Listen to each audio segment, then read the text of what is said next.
Mən sizlərim 2026-cı il kosmik dəyişiklik ili adlanır.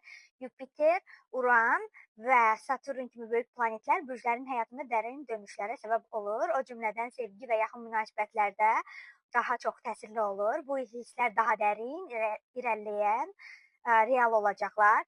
Davam edirik Əkizlər bürcü ilə. Dostluqdan romantik əlaqələrə keçid nöqtəsi ola bilər.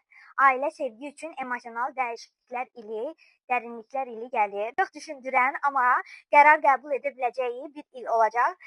Astroloji xəritələrə baxsaq, Əkizlər bu il münaqişələrdən artıq eyni anda iki fərqli ehtiyac arasında qalacaqlar.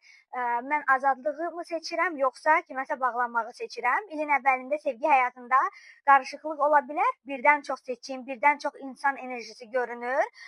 Bu il sənə mesaj olaraq bildirir ki, hər kəsə açıq qapı göstərən ürək sonda tək qala bilər. Qərar verməkdən qaçdınsa, fürsətlər də sənin əlindən çıxıb gedə bilər, əziz əkizlər. İndi baxaq görək, 3 kart çəkəcəm. Görək əkizlər üçün bu il hansı enerji daha aktiv olacaq.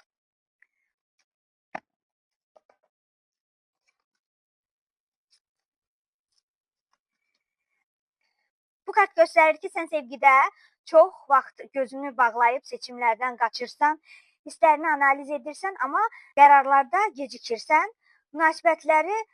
Qərarlarda gecikmə sənin münasibətlərini yarımçıq saxlaya bilər.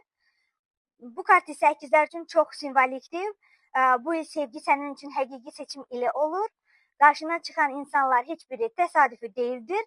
Bu kart sənə deyir ki, sevgi ancaq ürəklə verilən qərarla qalır.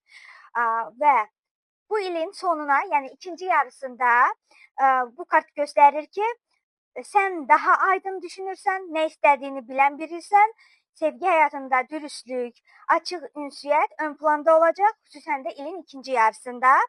Artıq səni yoran münasibətlərə yox deyə biləcəyin bir ildir. Ümumilikdə sənə bu il sevgi sənə deyir, ya seç, ya da bırax. Çalış, yarımçıq qalma. Bu qədər mənim əzizlərim.